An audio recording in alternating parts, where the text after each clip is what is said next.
Good morning friends. இன்னைக்கு நம்ம கட்டா meetha lemon ஊறுகாய் பண்ண போகிறோம். This is also a art from waste. அதில் ஒரு ஸ்பூன் கடுகு போட்டுடுறேன். கடுகு பொரிஞ்ச உடனே நம்ம ஊற வச்சுருந்தோம் இல்லையா லெமன் பீல்ஸ், ஜூஸ் எல்லாம் பிழிஞ்சிட்டு லெமன் சாதம்லாம் பண்ணிவிட்டு தோல் வச்சுருப்போம் இல்லையா, அதெல்லாம் ஒரு கல்லுப்பு போட்டு ஒரு பாட்டிலில் சேகரம் பண்ணிகிட்டே வரணும். நல்லா குலுக்கி விட்டுட்டே இருக்கணும். டெய்லி நல்லா ஊறிடும். கடுகு வெடித்த உடனே அந்த லெமனை போட்டுடணும்.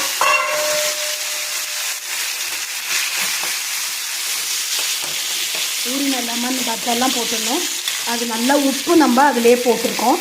அதனால் ஒரு இந்த பெருங்காயம்,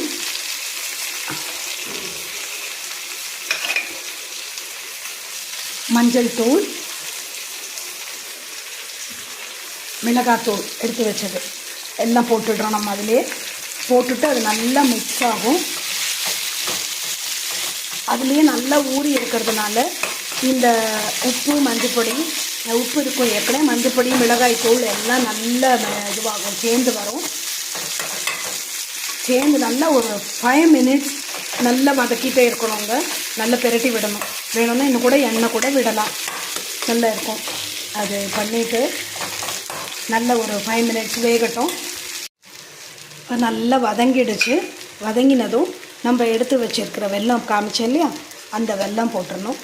வெல்லத்தை ஆட் பண்ணிவிட்டு நல்லா இதை சேருற மாதிரி நல்லா கொஞ்சம் இதுவாகணும். வெல்லம் கரையணும், சேரணும். ரொம்ப டேஸ்டியாக இருக்குங்க. என்னடா இப்படி சொல்கிறாங்க நீங்கள் யோசிப்பீங்க. பட்டு லெமன்லாம் பிழிஞ்சு யூஸ் பண்ணுற வேஸ்ட்டு தானே ஆக்சுவலி அது. இல்லைன்னா நம்ம தூக்கி தானே போட்டுடுவோம்.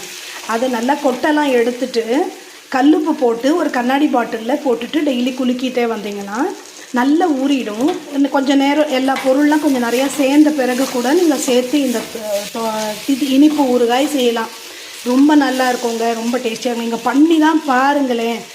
என்னடா ஸ்வீட்டு ஊறுகாய்னு சொல்கிறாங்களேன்னு தோணும். But very tangy. தயிர் சாதம் நிறைய எடுத்துடும், அதுக்கு நான் பொறுப்பு இல்லைப்பா. Thank you friends. பிடிச்சிருந்தா லைக் பண்ணுங்கள், சப்ஸ்கிரைப் பண்ணுங்கள். தேங்க்யூ.